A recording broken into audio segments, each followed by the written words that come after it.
നമസ്കാരം. Raf talk ഫുട്ബോളിലേക്ക് എവർക്കും സ്വാഗതം. യുവേഫ ചാമ്പ്യൻസ് ലീഗിൻ്റെ 6 റൗണ്ട് മത്സരങ്ങൾ കഴിഞ്ഞു. അപ്പോൾ ഈ ഘട്ടത്തിൽ ഇത്തവണത്തെ കിരീട സാധ്യത കൂടുതൽ ആർക്കാണ്?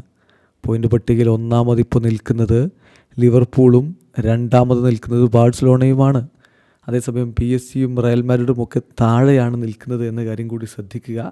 ഇനി 2 റൗണ്ട് മത്സരങ്ങൾ കൂടിയാണ് ലീഗ് ഫേസിൽ ബാക്കിയുള്ളത്. നിലവിൽ 36 ടീമുകളിൽ 3 ടീമുകൾ എലിമിനേറ്റഡ് ആയി കഴിഞ്ഞു, ഉറപ്പായി കഴിഞ്ഞു. ഒന്ന് RB ലൈപ്സിഗും മറ്റൊന്ന് സ്ലോവൻ ബ്രാറ്റിസ്ലാവയും പിന്നെ യങ് ബോയ്സുമാണ് ഇപ്പം പുറത്തായി കഴിഞ്ഞിരിക്കുന്നത്. ബാക്കി 33 ടീമുകളുടെ കിരീട സാധ്യത ഒരു പവർ റാങ്കിംഗ് ആയിട്ട് നമ്മൾ അവതരിപ്പിച്ചാൽ 33-ാം സ്ഥാനത്ത് റെഡ് ബുൾ സാൽസ്ബർഗാണുള്ളത്. അവരുടെ കഴിഞ്ഞ മത്സരം 3-0 പാരീസ് സെൻ ജെർമനോട് പരാജയപ്പെട്ടു. എന്തായാലും അവരുടെ സാധ്യത അവർ പ്ലേ ഓഫ് എത്തുക എന്ന് പറഞ്ഞാൽ 24-ാം സ്ഥാനത്തെങ്കിലും എത്തണം. അതിനുള്ള സാധ്യത നിലവിൽ വളരെ കുറവാണ്. ഇനി 32-ാം സ്ഥാനത്ത് ബൊളോഞ്ഞയാണുള്ളത്. ബൊളോഞ്ഞയുടെ കാര്യത്തിലും അവർ നന്നായിട്ട് സ്ട്രഗിൾ ചെയ്യുന്ന ഒരു കാഴ്ച നമ്മൾ കാണുന്നുണ്ട്. 32 നമ്മുടെ പവർ റാങ്കിൽ അവർക്ക് കൊടുക്കുന്നത്. 31 സ്പാർട്ട പ്രാഹ, അവരുടെ കാര്യത്തിലും ഇനി പ്രതീക്ഷയ്ക്ക് വലിയ വകയില്ല. 30-ാമത് സ്റ്റേം ഗ്രാസ്, 29 ജിറോണയെ സംബന്ധിച്ചിടത്തോളം പോയ സീസണിൽ ഒരു മികവ് എന്തായാലും ഈ സീസണിൽ അവർക്ക് ആവർത്തിക്കാൻ കഴിയുന്നില്ല എന്നുള്ളത് സുവ്യക്തമാണ്. 28 Dynamo സഗ്രെബും 27 Shakhtar ഡൊണസ്കുമാണുള്ളത്. 26 red star Belgrade എന്ന സെർബിയൻ ക്ലബിന് നമ്മൾ ഈ ഒരു പവർ റാങ്കിങ്ങിൽ കൊടുക്കുന്നത്. 25 സ്റ്റുട്ട്ഗർട്ടാണ്. 24 PSV. കഴിഞ്ഞ മത്സരത്തിലും PSV പരാജയപ്പെടുന്ന ഒരു കാഴ്ചയാണ് നമ്മൾ കണ്ടത്. ഏതായാലും അവരെ സംബന്ധിച്ചിടത്തോളം അത്ര മികച്ച രൂപത്തിലില്ലാത്ത ഒരു പെർഫോമൻസാണ്. അവരുടെ കോച്ച് എന്ന് പറഞ്ഞു the worst performance in my time as coach എന്നാണ് അവരുടെ കോച്ച് തന്നെ അതിനെക്കുറിച്ച്, അവരുടെ പെർഫോമൻസിനെ കുറിച്ച് പറഞ്ഞത്. 23-ാം സ്ഥാനത്ത് സെൽറ്റിക് വരുമ്പോൾ 22-ാം സ്ഥാനത്താണ് PSG ഉള്ളത്. PSG സംബന്ധിച്ചിടത്തോളം വളരെ ടഫായിട്ടുള്ളൊരു ഡ്രോയാണ് ലഭിച്ചത്. അതിൽ നിന്ന് അങ്ങ് രക്ഷപ്പെട്ടു പോവുക എന്നുള്ളത് എളുപ്പമല്ല എന്നുള്ള തോന്നലുണ്ടെങ്കിലും കഴിഞ്ഞ വിജയം അവർക്ക് പ്രതീക്ഷ സമ്മാനിക്കുന്നുണ്ട്. 21 ക്ലബ് ബ്രൂഗെ വരുമ്പോൾ 20-ാം സ്ഥാനത്ത് സ്പോർട്ടിംഗ് CP. സ്പോർട്ടിങ്ങിനെ സംബന്ധിച്ചിടത്തോളം അവർ ടേബിളിൻ്റെ ആദ്യ ഭാഗങ്ങളിലൊക്കെ ഉണ്ടായിരുന്നെങ്കിലും റൂബൻ അമോറിമിൻ്റെ പോക്ക് അവർക്ക് വലിയ തിരിച്ചടിയായി. അദ്ദേഹം പോയതിനു ശേഷം അവർ വിജയവഴിയിലേക്ക് തിരിച്ചെത്തിയിട്ടില്ല എന്നുള്ളത് നിരാശജനകമാണ്. 19-ാം സ്ഥാനത്ത് ഫെനൂർദ്.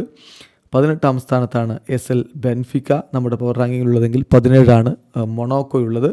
16-ാം സ്ഥാനത്ത് ബ്രസ്റ്റ്. ഇപ്പം നോക്കുക, ടോപ്പ് ഭാഗത്ത് നമുക്ക് കാണാൻ പറ്റും. അതിൻ്റെ ഒരു കാരണം അവർക്ക് അത്ര ശക്തരായിട്ടുള്ള എതിരാളികൾക്കെതിരെ മത്സരങ്ങൾ വന്നിട്ടില്ല എന്നുള്ളതാണ്. ലീഗ് 1-ൽ മുട്ടിടിക്കുന്ന ബ്രസ്റ്റ് പക്ഷേ യുവേഫ ചാമ്പ്യൻസ് ലീഗിൽ പൊളിച്ചെടുക്കുന്ന കാഴ്ച അതാണ് ഇപ്പോൾ കണ്ടുകൊണ്ടിരിക്കുന്നത്. 15-ാം സ്ഥാനത്ത് ലില്ലി OSC. 14-ാം സ്ഥാനത്ത് മാഞ്ചസ്റ്റർ സിറ്റിയെ ഇങ്ങനെ കാണുന്നതിൽ ആരാധകർക്ക് വലിയ നിരാശയുണ്ട്. കഴിഞ്ഞ കളിയിലും അവർ പൊട്ടുകയുണ്ടായി.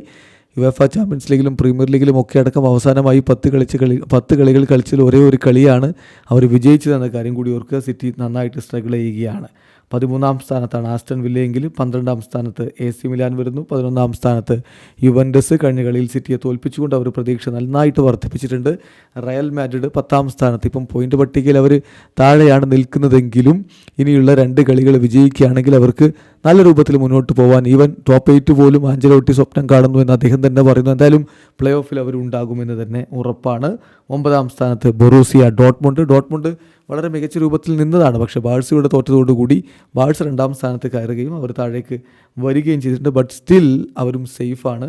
9-ാം സ്ഥാനത്താണ് പവർ റാങ്കിങ്ങിലെങ്കിൽ 8-ാം സ്ഥാനത്ത് അറ്റലാൻറ്റ. റയൽ മാഡ്രിഡിനോട് അൺലക്കി പരാജയമാണ് അവർ ഏറ്റുവാങ്ങിയത്. അറ്റലാൻറ്റയുടെ ആദ്യത്തെ ഈ സീസണിലെ യുവേഫ ചാമ്പ്യൻസ് ലീഗിലെ സ്വന്തം മൈതാനത്തെ ആദ്യ തോൽവിയായിരുന്നു അത് എന്ന കാര്യം കൂടി ഓർക്കുക. അത്ലറ്റിക്കോ മാഡ്രിഡാണ് 7-ാം സ്ഥാനത്ത്. പൊളിച്ചടുക്കിയാണ് ഹുലിൻ ആൽവേരസും അന്റോയിൻ ഗ്രീസ്മാനും ഒക്കെ ചേർന്ന്. അന്റോയിൻ ഗ്രീസ്മാനൊക്കെ തൻ്റെ പഴയ അതേ ഒരു പ്രൈം ഫോമിൽ കളിക്കുന്ന ഒരു സ്ഥിതിവിശേഷമാണ് ഇപ്പോൾ കണ്ടുകൊണ്ടിരിക്കുന്നത്. അത്ലറ്റിക്കോ മാഡ്രിഡിന് വലിയ പ്രതീക്ഷകളുണ്ട്. 6-ാം സ്ഥാനത്ത് ബയർ ലെവർക്യൂസൻ വരുമ്പോൾ 5-ാം സ്ഥാനത്താണ് ബയൺ മ്യൂണിക്കുള്ളത്. ബയൺ എന്തായാലും മികച്ച പെർഫോമൻസാണ് ഇപ്പം അവരുടെ വിൻസെൻ്റ് കൊമ്പനിയുടെ കീഴിൽ നടത്തിക്കൊണ്ടിരിക്കുന്നത്.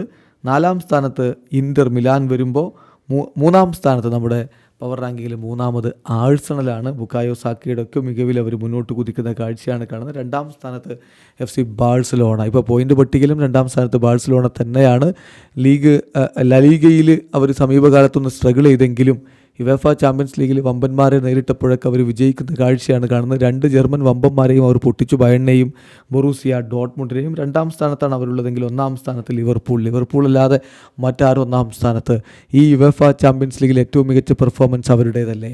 കളിച്ച 6 കളികളും വിജയിച്ച ഒരേ ഒരു ടീമല്ലേ ഉള്ളൂ, അത് ലിവർപൂളാണ്.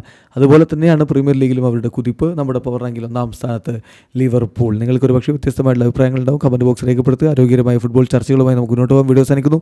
ഫുട്ബോൾ ലോകത്ത് കൂടുതൽ വിശേഷങ്ങളുമായി റാഫ് ടോക്സ് കൊണ്ടുവെത്താം.